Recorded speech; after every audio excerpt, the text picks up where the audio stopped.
आज हम लोग देखने वाले हैं गॉस का डाइवर्जेंस प्रमेय। तो सबसे पहले हम लोग देखेंगे ये डाइवर्जेंस क्या होता है। तो डाइवर्जेंस को हिंदी में अपसरण कहते हैं, जिसका मतलब होता है फैलाव या बिखराव।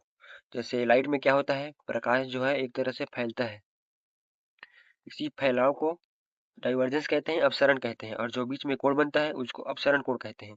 ये हो गया लाइट का डाइवर्जेंस। अब हम बात करेंगे गॉस का डाइवर्जेंस क्या होता है। तो जो गॉस का डाइवर्जेंस है वह विद्युत फ्लक्स पर आधारित होता है।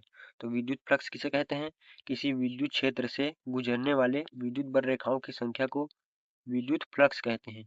तो ये हो गया हमारा विद्युत क्षेत्र और ये रहा विद्युत बर रेखाएं। तो यहाँ क्या हो गया, आने वाली रेखाएं कम है और जाने वाली रेखाएं अधिक है, तो इसको डाइवर्जेंस ए पॉजिटिव कहते हैं, मतलब जीरो से अधिक। तो यहाँ क्या है, आने वाली रेखाएं कम है और जाने वाली रेखाएं अधिक है, मतलब फैलाव जो है अधिक है, अर्थात डाइवर्जेंस पॉजिटिव। इसी प्रकार दूसरा है, ये हो गया विद्युत क्षेत्र और ये आने वाली रेखाएं और ये जाने वाली रेखाएं। तो यहाँ क्या है, आने वाली रेखाएं अधिक है और जाने वाली रेखाएं कम है, तो इसको डाइवर्जन ए नेगेटिव कहते हैं, मतलब जीरो से कम। अब तीसरा है, जब आने वाली रेखाएं और जाने वाली रेखाएं बराबर होती हैं, मतलब divergence A equal to zero. तो यह हो गया आपका डाइवर्जन। अब हम देखते हैं यह प्रमेय क्या कहता है। तो इस प्रमेय के अनुसार किसी आयतन V पर लिए गए सदिश क्षेत्र A के डाइवर्जन का आयतन समाकलन उस आयतन V को घेरने वाले पृष्ठ S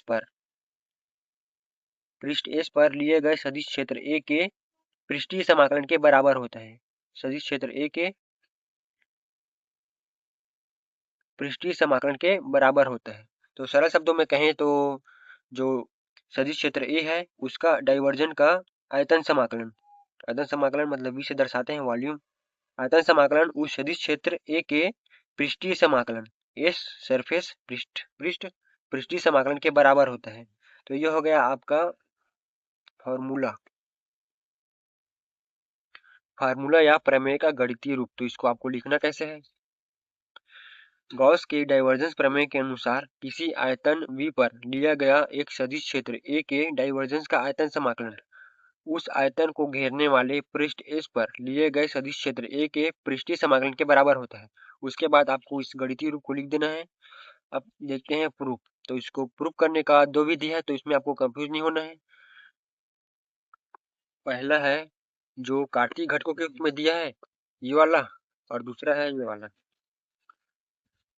अधिकांश टीचर जो है इसी से प्रूव करते हैं, क्योंकि ये वाला सरल है और आसानी से याद भी हो जाता है। तो हम लोग भी इसी से प्रूव करेंगे, तो कंफ्यूज नहीं होना है, क्योंकि ये वाला आपका की गाइड में दिया है जो कार्तीय घटकों के रूप में है, और ये वाला नहीं दिया है। तो कोई सा भी विधि से प्रूव करो, कोई दिक्कत नहीं है, कोई नंबर नहीं कटने वाला है। तो इसमें आपको लिखना क्या है, प्रूफ। माना सदिश क्षेत्र ए में आयतन V कोई पृष्ठ S द्वारा घिरा हुआ है। पृष्ठ S को DS1, DS2, DS3 में बांटा गया है। इसी प्रकार आयतन V को DB1, DB2 ऐसे बांटा गया है। तो इसके बाद आपको बनाना है चित्र, ये वाला। तो आपको चित्र को कैसे बनाना है, एक आयतन ले लेना है, इस आयतन को छोटे छोटे भागों में बांट देना है। 5-6 लाइन खींचना, ज्यादा मत खींचना। 2, 3, 4, 5 और ये 6। इसी प्रकार इधर से भी खींच देना, 1, 2, 3, ये 4, ये 5। उसके बाद इधर DB1 एक छोड़ना, DB2, DB3 और ये DBI। ऐसे ही चलते रहेगा, DB4, DB5। उसके बाद आपको नीचे में एक लकीर, ऊपर में एक लकीर, उसके बाद नीचे, ये ऊपर, इधर भी वैसे ही। तो ये क्या बन गया, क्यूब बन गया। क्यूब बनाना था क्योंकि आयतन जो है लंबाई चौड़ाई और ऊंचाई को दर्शाता है, और क्यूब भी लंबाई चौड़ाई और ऊंचाई को दर्शाता है। तो ये हो गया आपका संपूर्ण आयतन को DB1, DB2 ऐसे DBI तक बांट दिए। इसके बाद आपको लिखना है आयव्यय आयतन अवयव से सदिश क्षेत्र A का अपसरित फ्लक्स। तो फ्लक्स को आप 12th में पढ़े होंगे, क्या हो जाएगा, समाकलन A इंटू DSI। तो I लिखना जरूरी है क्योंकि ये वाला आयव्यय आयतन अवयव से, मतलब ये वाला DBI इसके बाद आपको लिखना है अतः किसी सदिश क्षेत्र के डाइवर्जेंस की परिभाषा थी। तो ये वाला फार्मूला है, इसको आपको याद करना पड़ेगा। आई वे एकांक आयतन से अपसरित फ्लक्स इक्वल टू आई वे अवयव से अपसरित फ्लक्स अपॉन में आई वे भाग का आयतन। तो ये वाला क्या है, आई वे एकांक आयतन से अपसरित फ्लक्स। ये अपसरित फ्लक्स क्या हो जाएगा, डाइवर्जेंस ए।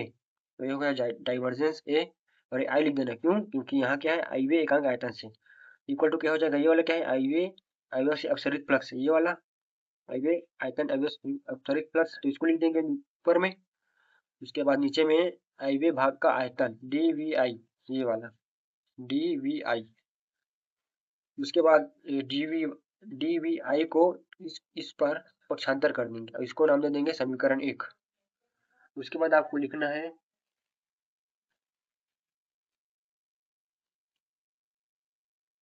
चूंकि संपूर्ण आयतन dv1 dv2 dv3 dvi आयतनों के आई खंडों से मिलकर बना है, अतः समीकरण 1 के लेफ्ट हैंड साइड से, तो समीकरण 1 में क्या है, ये वाला समीकरण 1 के लेफ्ट हैंड साइड, तो ये वाला क्या है, आई भाग वाला है, सिर्फ आई वे। तो संपूर्ण के लिए क्या करेंगे, इसमें हम लोग समेशन लगा देंगे। तो ये हो गया summation divergence A I D V I. इसको हम लोग समाकलन में चेंज कर सकते हैं, क्योंकि दोनों को दोनों योग शो करते हैं। एक कॉन्सेप्ट होता है लिमिट ऑफ अ सम, इसके आधार पर हम लोग समेशन को समाकलन में चेंज कर सकते हैं। जब हम लोग इसको समाकलन में चेंज करेंगे तो जो आई दिख रहा है, ये वाला और ये वाला, इसको हटा देंगे। इसी प्रकार संपूर्ण पृष्ठ ds1 ds2 ds3 dsI पृष्ठीय क्षेत्रफल के आई खंडों से मिलकर बना है। मतलब जो संपूर्ण पृष्ठ है वह इन सभी छोटे छोटे आई खंडों से मिलकर बना है। तब संपूर्ण पृष्ठ के लिए समीकरण 1 का राइट हैंड साइड, ये वाला राइट हैंड साइड, इसमें भी हम लोग समाकलन लगा देंगे और जो आई दिख रहा है उसको हटा देंगे। तब समीकरण 1 में दोनों पक्षों का मान रखने पर समीकरण 2 प्राप्त हो जाएगा। इस प्रकार गॉस का डाइवर्जेंस प्रमेय प्रूफ हो जाता है। ठीक है, यहाँ जो आयतन समाकलन है उसमें 3 लाइनें होती हैं, क्योंकि आयतन में क्या क्या होता है, लंबाई, चौड़ाई और ऊंचाई, इसलिए इसमें 3 लाइनें होती हैं। उसी प्रकार जो पृष्ठीय समाकलन है उसमें 2 लाइनें होती हैं, क्योंकि पृष्ठ में क्या होता है, लंबाई और चौड़ाई होता है, इसलिए।